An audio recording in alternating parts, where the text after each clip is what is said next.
Oke, Bapak Ibu, perkenalkan saya Azrif Alfiakar. Saya lahir dari di Medan. Sorry, saya harus bilangnya. Asal Medan, ya, status menikah, pendidikan saya S1 Universitas Harapan Medan. Untuk D3-nya saya di Politeknik Medan. Pengalaman bekerja di Asiana Agri 2014 sampai 2022, dan saat ini saya bekerja di PTPN 4 Regional 1 PKS Rambutan sebagai asisten teknik.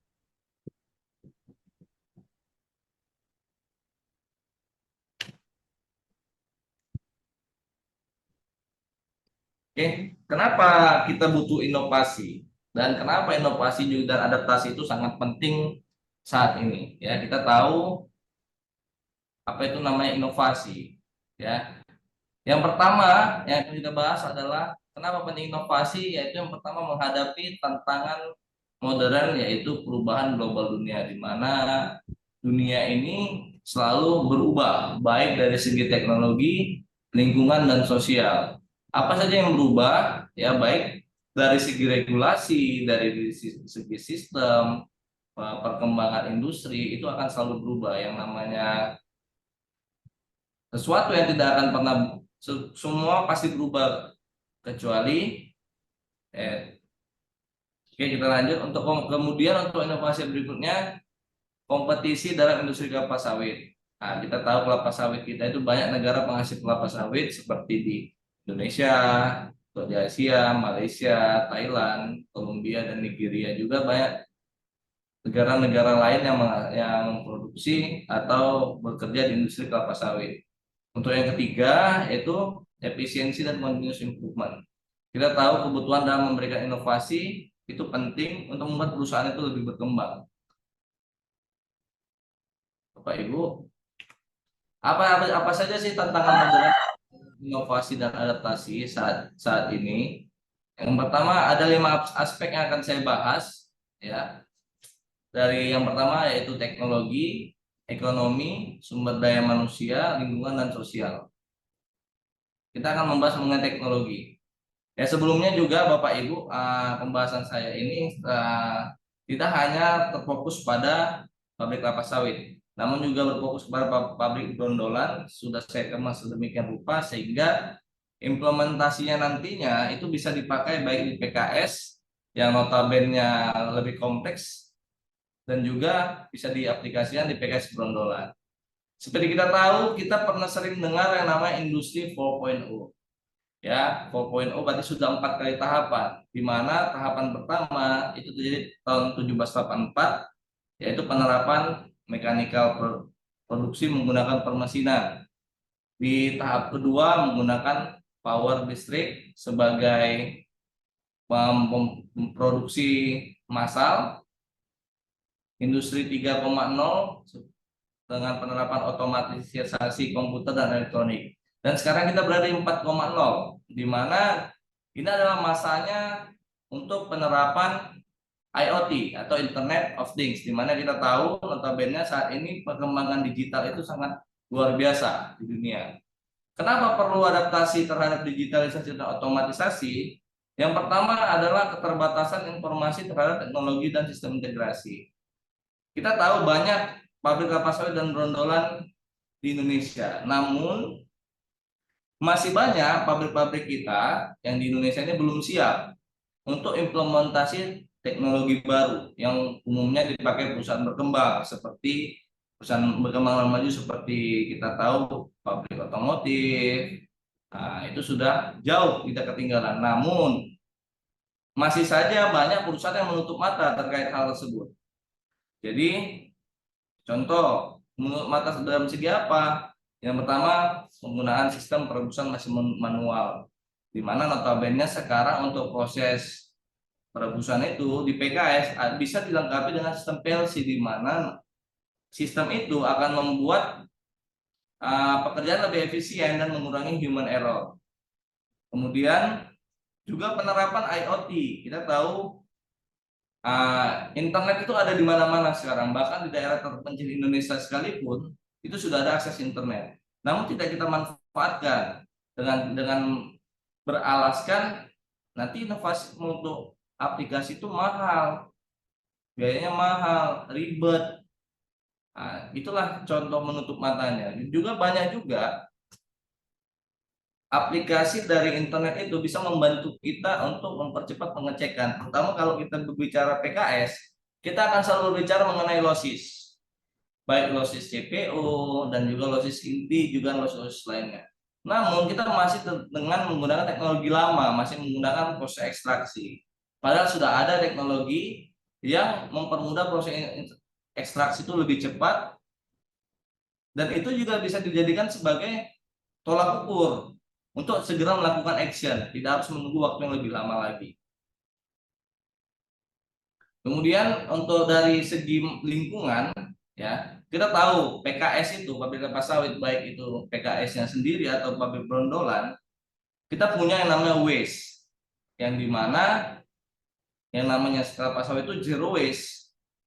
Banyak PKS-PKS itu yang belum atau tidak paham pemanfaatannya baik. Contoh seperti fiber dan cangkang. Ya kita tahu fiber dan cangkang itu sebenarnya energi alternatif. Energi alternatif di mana cangkang saja harganya itu sudah setengah dari harga pembelian TBS saat ini. Juga fiber itu pun ada nilai harga walaupun harganya itu belum sekompetitif dari cangkang. Untuk limbah cair, kita juga pemanfaatannya hanya terfokus di pengaplikasian di badan sungai atau land aplikasi. Padahal dari limbah cair itu kita bisa menghasilkan energi. Kita juga punya ekses kita janjang kosong, di mana janjang kosong itu sendiri itu masih bisa kita manfaatkan. Itu bisa kita jual sebagai bahan alternatif dan juga bahan-bahan lainnya. Seperti itu.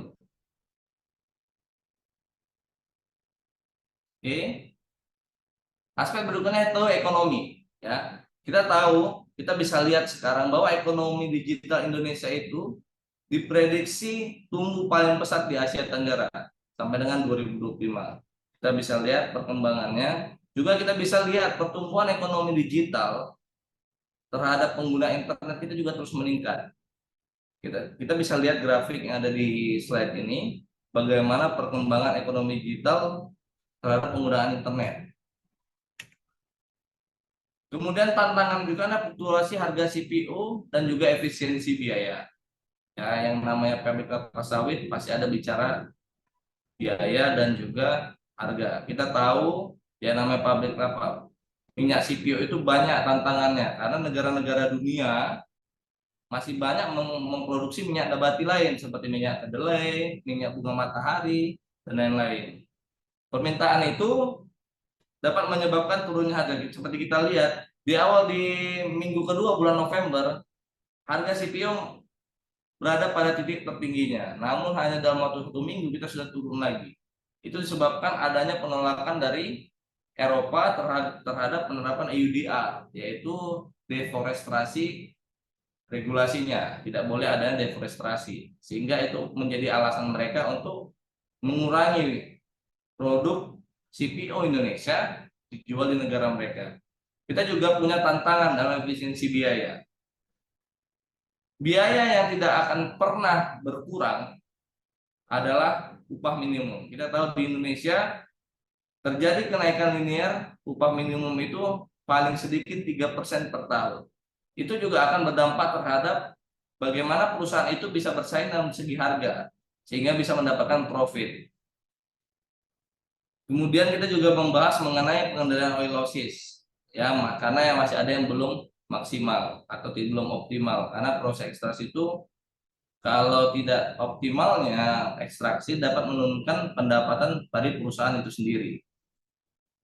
Kemudian kita juga belum menggunakan teknologi yang mana sangat membantu kita dalam memonitoring parameter mesin sehingga kita bisa mengantisipasi breakdown maintenance. Kemudian kita dari segi sosial, kalau kita berbicara mengenai regulasi dunia, RSPO, ISPO, SEC, DR, semua pasti dalam klausalnya tertera namanya CSR, yaitu Corporate Social Response. Bagaimana tanggapan atau action perusahaan terhadap lingkungan sekitar. Kita tahu ya, di mana CSR itu salah satunya adalah memberdayakan masyarakat sekitar. Apabila tidak kita memberdayakan masyarakat sekitar kita, itu akan banyak menyebabkan masalah, baik itu dari masalah internal, chaos, bahkan bisa menyebar sampai ke media. Kemudian tantangan apa lagi, yaitu tantangan mengenai SDM. Kita tahu kemampuan digital Indonesia ini masih kurang berkembang, di mana kita bisa lihat dari survei yang sudah dilakukan bahwa kemampuan implementasi kita ini di Indonesia masih teoritis, terlalu banyak berteori, namun implementasinya tidak mau dilakukan. Kemudian kita adaptasi lama, kita bisa lihat kemampuan digital kita pun masih kurang, kita juga tidak berani untuk mencoba. Kita bisa lihat dari segi perekrutan SDM pun, kita juga bisa lihat ini, berapa penting sebenarnya kemampuan digital dari kandidat kita. Juga kita bisa lihat tingkat kesulitan mencari karyawan dengan kemampuan digital, di mana paradigmanya kita harus memilih dari perusahaan ini. Apakah dari segi ilmu yang lebih tinggi atau dari pengalaman yang lebih tinggi. Jadi itu menjadi paradigma yang ada saat ini. Jadi apa sebenarnya peran inovasi modern untuk di PKS dalam bidang digitalisasi dan otomatisasi? Pada kesempatan kali ini saya akan lebih membahas mengenai penerapan implementasi inovasi modern yang bisa diterapkan di PKS, baik itu PKS pada umumnya dan juga PKS pendolan. Untuk yang pertama saya akan membahas mengenai SCADA. Apa itu SCADA? SCADA adalah Supervisory Control Data Acquisition, seperti namanya. Itu seperti namanya sistem kendali dan pemantauan jarak jauh yang dapat digunakan untuk mengawasi dan mengendalikan peralatan industri. Apa beda PLC dan SCADA? Perbedaannya hanya di ruang cakupnya lebih luas. Pada saat kita bicara PLC, hanya dapat seperti namanya logic controller, hanya dapat pemantauan mesin pada peralatan tertentu saja. Sedangkan SCADA kita bisa mencakup lebih luas. Apa output dari implementasi SCADA?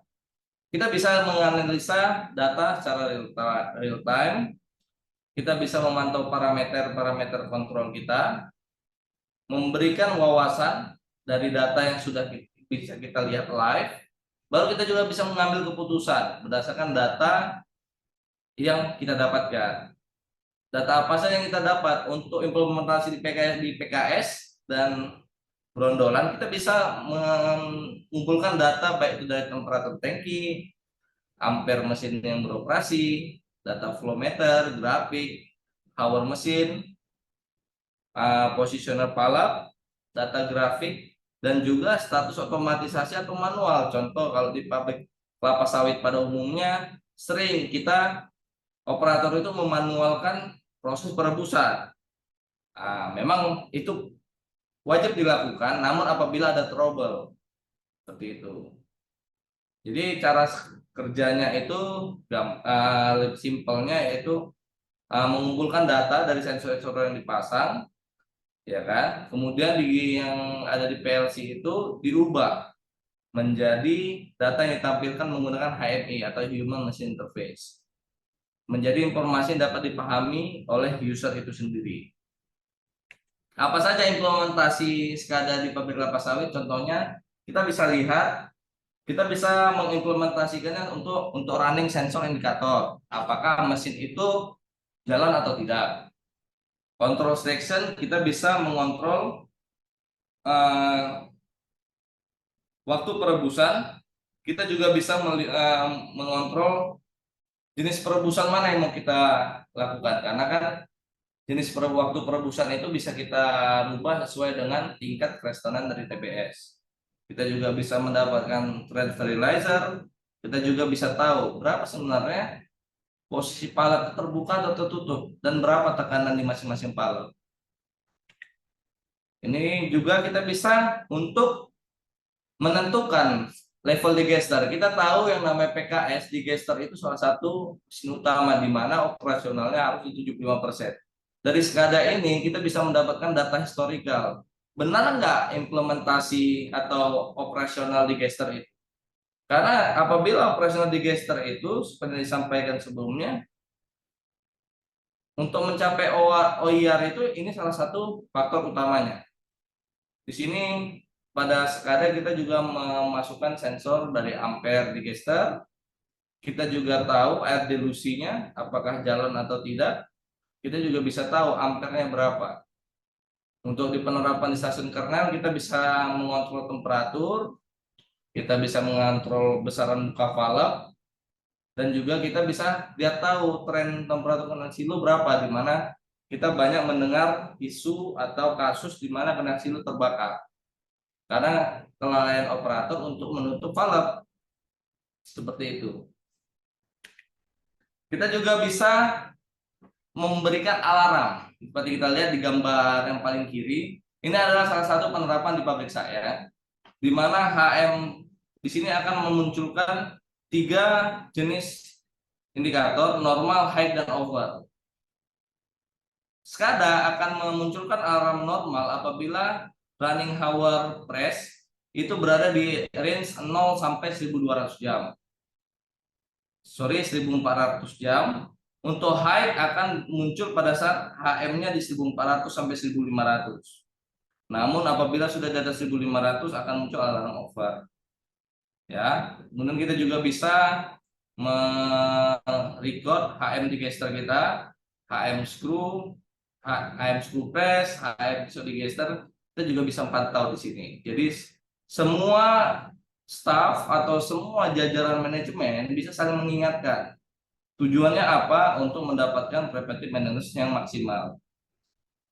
Kita bisa juga lihat semua set di tangki klarifikasi, kita juga bisa pantau berapa temperaturnya sebenarnya. Di mana notabene kalau kita suruh cek temperatur, salah satu human error itu paling tinggi, yaitu karena kondisi kerja, lokasi kerja, tingkat kemalasan seseorang itu akan mempengaruhi dari kontrol pada temperatur itu sendiri. Kemudian inovasi apa lagi mengenai IoT? Seperti namanya, IoT itu Internet of Things. Ya, IoT itu apa sih manfaat yang dikerjakan IoT? IoT itu mengumpulkan data untuk data yang tercapture pada sensor pada masing-masing perangkat yang dipasang, kemudian dikirim menuju master base data atau biasa kita kenal cloud untuk diproses. Dari data itulah IoT ini bisa melakukan otomatisasi. Manfaatnya apa? Efisiensi, kenyamanan kerja, baik itu dari kita sisi manajemen, kita bisa memantau itu dari jarak jauh. Sehingga apabila kita pun di rumah, pada saat kita istirahat di rumah, kita juga bisa memantau pabrik, kontrol proses, kemudian untuk memeriksa parameter-parameter proses, juga untuk pengambilan keputusan yang lebih cepat. Apa yang data yang dikumpulkan oleh implementasi IoT? Data otomatisasi, data kinerja dari peralatan, data lingkungan kerja seperti suhu, getaran, dan lain-lain, data submeter seperti ampere pada mesin, dan juga data lokasi atau motion tracking. Bagaimana cara kerjanya? IoT itu punya 4 sistem kerja skala. Dia memiliki sistem kerja skalabilitas, di mana kita dapat mengumpulkan dan menyimpan data dengan skala besar menggunakan cloud. Sekuritas, jadi IoT itu akan menolak segala akses yang akan mengganggu penginputan data. Jadi penginputan datanya itu hanya bisa dilakukan oleh device itu sendiri, IoT itu. Tidak bisa lagi kita masuk ke cloud-nya untuk ngotak-ngatik, nggak bisa. Kemudian interoperabilitas, device-nya itu mengumpulkan data dari sumber yang ada di sensor, parameter, juga user interaction seperti motion tadi. Kemudian cara kerja IoT itu lebih fleksibilitas, di mana kita juga bisa menambahkan atau mengurangi dari fitur IoT yang kita munculkan. Ini contoh penerapan IoT beberapa saya ambil di PKS saya, itu monitoring temperatur VCP dengan menggunakan handphone. Kita bisa lihat di sini kita terlihat grafik pada PCT temperaturnya, dan juga apabila temperatur PCT berada di angka di bawah 96, maka alarm akan otomatis hidup. Dan alarm itu terkoneksi ke ruangan maskep dan ruangan askep, manajer, dan seluruh asisten. Apalagi ini salah satu teknologi terbaru dari Scaveler atau FAG, di mana device ini akan merekod data dari suatu mesin. Contoh, elektromotor fibersiklon atau IDF. Alat ini atau Optime ini akan merekod data baik itu ampere, vibrasi dari fan itu dan juga elektromotor itu, memberikan grafik kepada kita sebagai user, dan juga akan memberikan advice kepada kita. Sudah layak ganti atau belum?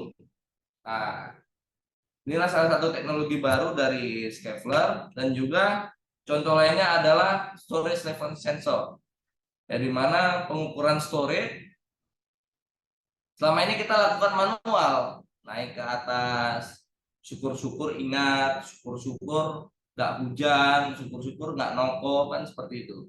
Namun dengan adanya teknologi ini, kita bisa merekod jam per jam, sehingga kita tahu sebenarnya pada jam berapa sih minyak itu kita bilang nggak ada, OIR itu nggak dapat, atau tiap pagi, walaupun memang ini tidak bisa kita jadikan sebagai fungsi utama ya, tetap kita harus melakukan yang namanya pengukuran secara manual, karena apapun ceritanya perangkat teknologi pasti ada selisih untuk di minus 5 atau plus 5% dari angka pengukurannya. Tujuan kemudian kita bisa lihat kerjanya itu lebih smart, ini disebut dengan kerja smart. Kemudian implementasinya itu Fosnir, yaitu alat pengecek dosis CPO ya. Jadi Fosnir ini banyak paradigma atau penolakan. Nggak benar datanya, lebih jelas ekstraksi. Namun banyak orang yang terkecoh di mana Fosnir ini yang namanya perangkat IoT itu akan itu tergantung terhadap berapa banyak data yang sudah di capture pada bank datanya. Nah, tujuan Fosnir ini adalah untuk pengecekan live apabila ada terjadi kenaikan losses. Contoh, yang selama ini terjadi pada saat kita mengecek losses press, kita hanya akan tahu hasilnya setelah esok hari, atau per 8 jam kemudian, 4 jam kemudian, tergantung teknologi di laboratorium masing-masing. Namun untuk Fosnir, seperti yang sudah diimplementasikan tempat saya bekerja, selective errornya hanya di 0,15%. Nah, sebelumnya di 2022 selisihnya di 0,3, namun di 2024 sudah di 0,15. Hasil dari pengecekan Fosnir dengan pengecekan ekstraksi langsung. Itu dia salah satu contoh pengembangan IoT. Kita bisa lihat IoT itu sebenarnya hal simpel, banyak lagi contohnya seperti menghidupkan lampu secara otomatis. Apalagi perangkat IoT menginterkoneksikan atau mengecek temperatur. Jadi IoT ini lebih sederhananya, otomatisasi atau digitalisasi yang lebih sederhana. Bahkan sekarang SMK saja sudah belajar mengenai program IoT ini sendiri. Apa yang berikutnya? Barcode. Apa itu barcode? Barcode atau kode batang itu sebenarnya itu kumpulan garis-garis saja. Nah, cuman bahasanya harus menggunakan scanner. Fungsinya adalah menyimpan informasi tentang material, mesin, atau produk, sehingga mempermudah user untuk inventarisasi data, collecting data. Jadi data-data yang sudah terkumpul, kalau kita butuhkan hanya tinggal scan barcode, kita sudah tahu. Manfaatnya apa? Penyimpanan informasi, identifikasi data, mengurangi human error, dan juga integrasi data.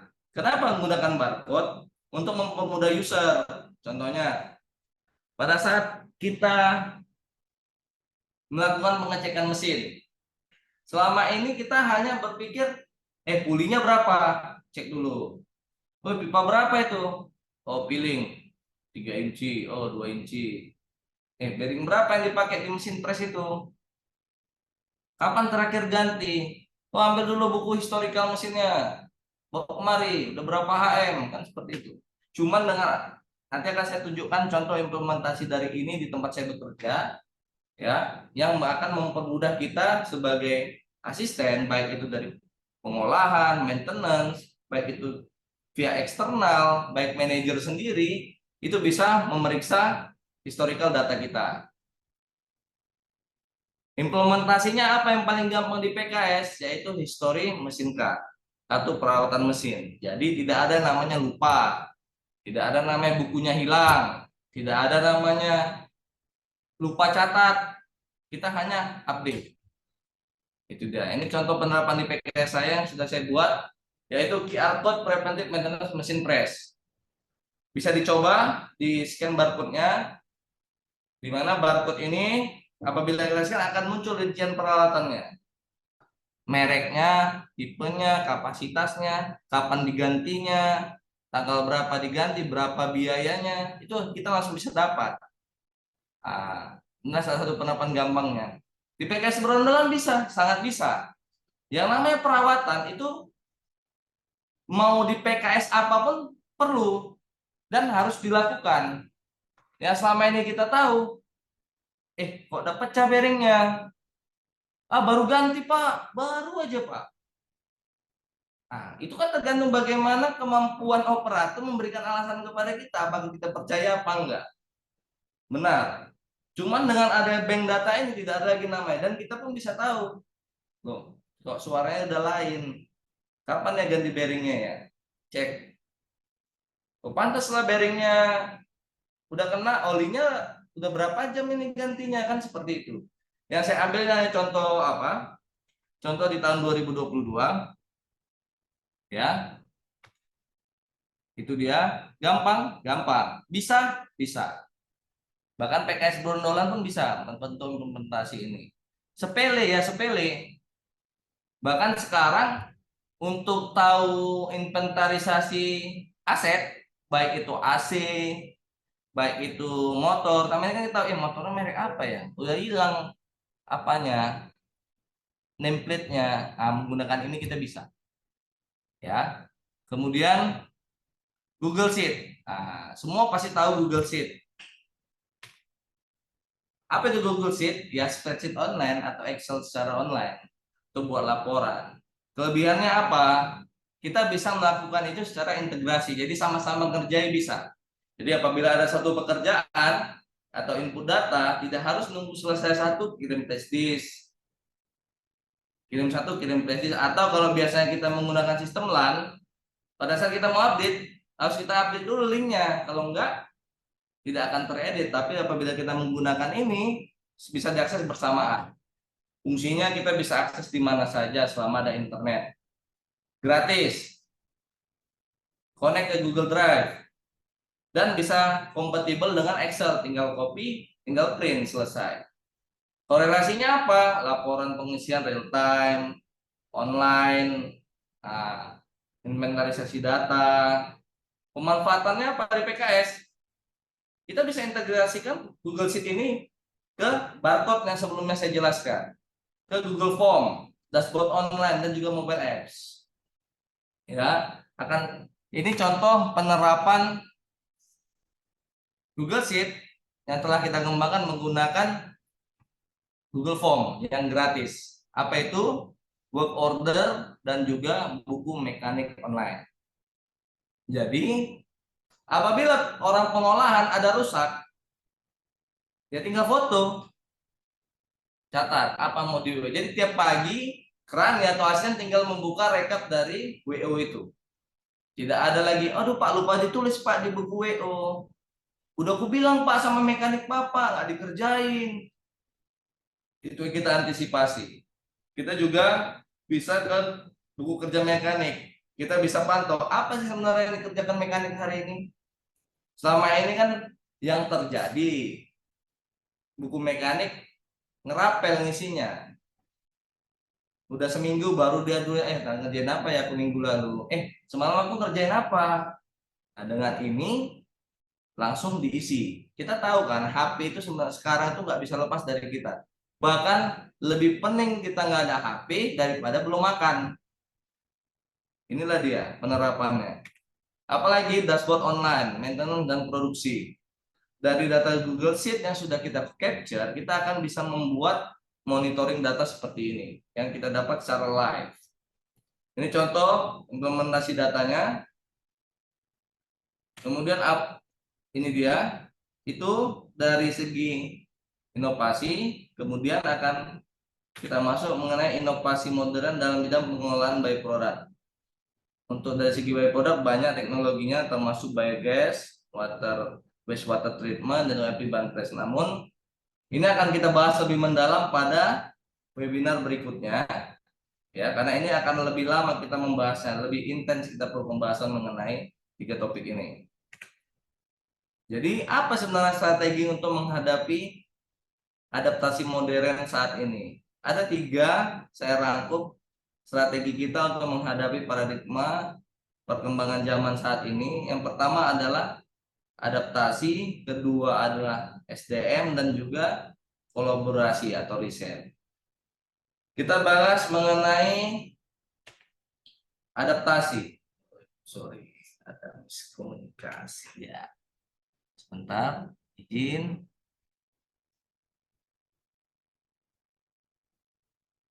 Aja.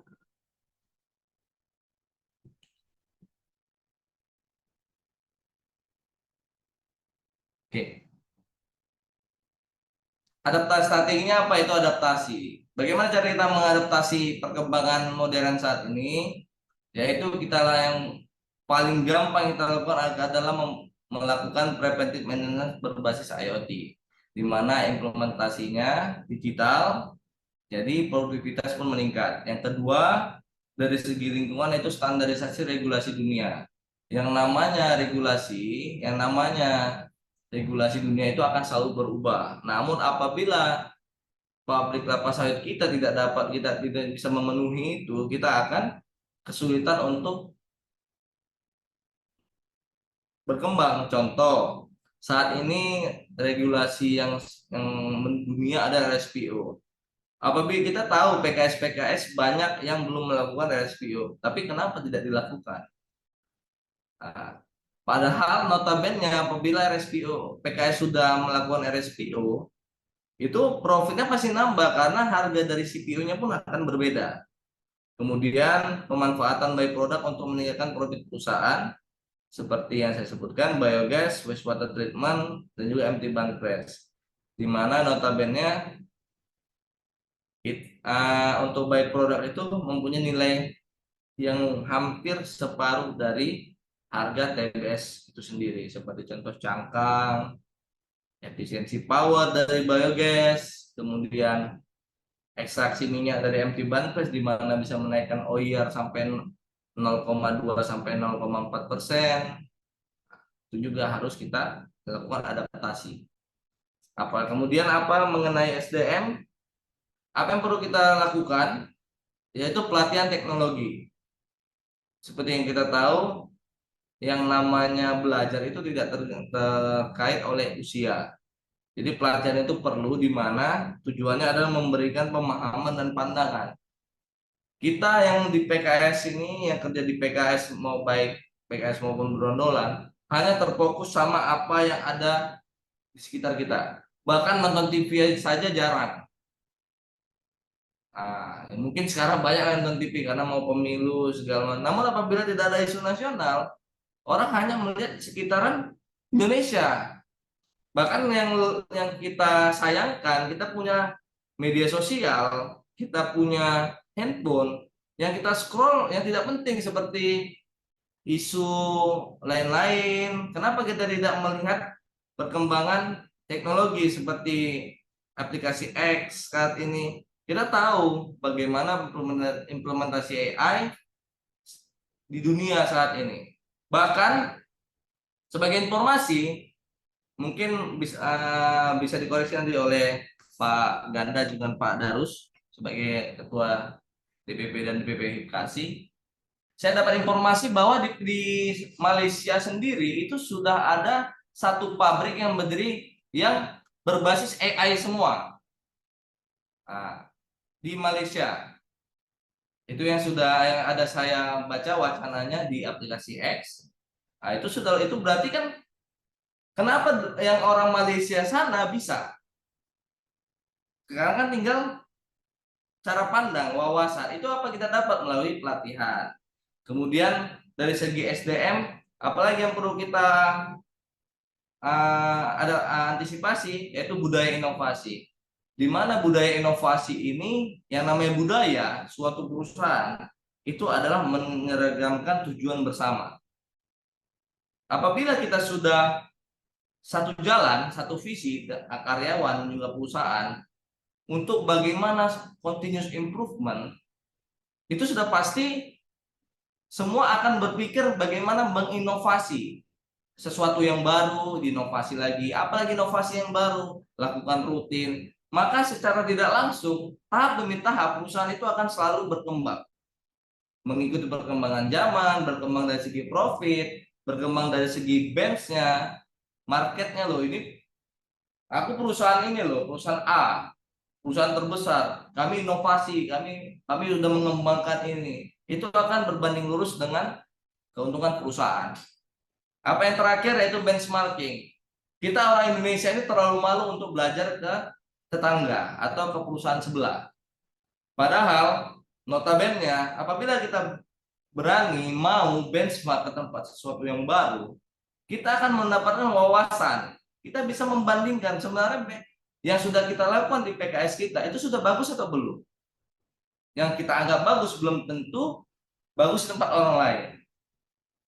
Yang kita anggap udah terbaik ternyata di PKS lain itu sudah lebih baik lagi. Contoh seperti yang saya sampaikan, saya dapat isu di Malaysia ada PKS yang sudah suruh PKS-nya IoT, sudah AI. Kita hanya terkungkung, oh pabrik saya sudah IoT loh, ternyata pabrik lain sudah AI. Itu deh. Jadi kita perlu benchmarking untuk terus memberikan continuous improvement untuk menghadapi perkembangan modern saat ini. Dari segi riset, kita juga perlu yang namanya bekerja sama dengan universitas dan juga perusahaan startup. Di mana yang apabila kita berkolaborasi dengan universitas, contoh yang gampangnya seperti PTPN berkolaborasi dengan anak perusahaan, PPKS, di mana mempunyai tujuan yang sama. Jadi kita sebagai PKS mungkin itu terlalu jauh. Contohnya kerjasama antara politeknik dengan perusahaan. Apabila kita sudah bekerja sama, maka dari universitas akan memberikan ilmu, pengetahuan tentang bagaimana visi kita. Jadi apabila nanti ada namanya rekrutmen, ada inovasi dari mahasiswa-mahasiswa, itu bisa kita terapkan di perusahaan kita. Jadi secara nggak langsung kita akan terus mendapatkan terobosan dan untuk inovasi-inovasi baru, bertukar pikiran dengan pihak perusahaan di mana notabene adalah fresh eye. Nah, jadi kita juga dapat ide baru. Benar juga. Iya juga. Selama ini biasa aja. Biasanya itu suara conveyor ribut. Tapi orang bilang, oh ribut nggak ada bang PKS bang. Iya juga. Nah itu dia. Kalau kerjasama dengan perusahaan startup, Pak Ajrib, waktunya saya kasih 5 menit lagi Bapak. oke. Sudah Terima lebih kasih dari 10 menit. moderator. Terima kasih. Untuk bekerja sama dengan perusahaan startup kita juga penting. Kayak ambil contoh, biasanya perusahaan startup itu kita mungkin lebih vendor ya. Ya, apabila kita mau melakukan riset, beradaptasi, memberikan untuk mendapatkan inovasi baru, kita juga bisa ya kerjasama penelitian untuk memiliki tujuan yang sama. Jadi apabila ada contoh lah seperti Hipkasi dengan MSC, kita memiliki visi yang sama. Nah, jadi tujuannya apa? Memberikan wawasan, memberikan pengetahuan, memberikan ilmu baru kepada planters-planters yang ada di Indonesia. Nah, itulah salah satu contohnya. Tapi dari konteks di perusahaan. Kemudian eh,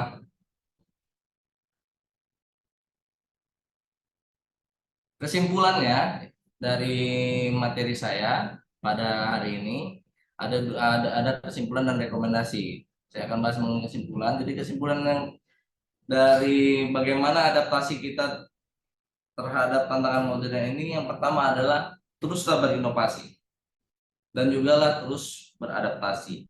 Di mana yang namanya inovasi dan adaptasi, kita ambil contoh seperti Nokia saja dengan smartphone. Kita tahu perusahaan Nokia terlambat menutup diri untuk melakukan adaptasi sehingga tenggelam. Terus sekarang dia baru memulai bangkit kembali, yang dimana notabene dia sudah tertinggal begitu jauh. Ya, apabila itu sudah terlakukan, maka kita dapat mengubah tantangan menjadi kesempatan. Ya, kemudian untuk rekomendasi saya terhadap adaptasi kita dalam era modern, yang pertama adalah investasi terhadap teknologi. Perusahaan harus mengeluarkan modal biaya untuk melakukan investasi terhadap teknologi. Investasi itu bukan hanya berbicara mengenai uang, tapi bagaimana memberikan mindset, visi, sehingga continuous improvement tetap berjalan. Kemudian apalagi mengenai fokus pada pengelolaan limbah menjadi nilai edit atau nilai menjadi value edit, sehingga bisa menambah pendapatan dari perusahaan. Dan juga yang terakhir itu peningkatan kapasitas SDM. Jadi itu saja yang dapat saya sampaikan. Mohon maaf apabila ada kesalahan dalam penyampaian, ada koreksi, saya mohon maaf kepada Allah Subhanahu wa taala. Terima kasih. Assalamualaikum warahmatullahi wabarakatuh.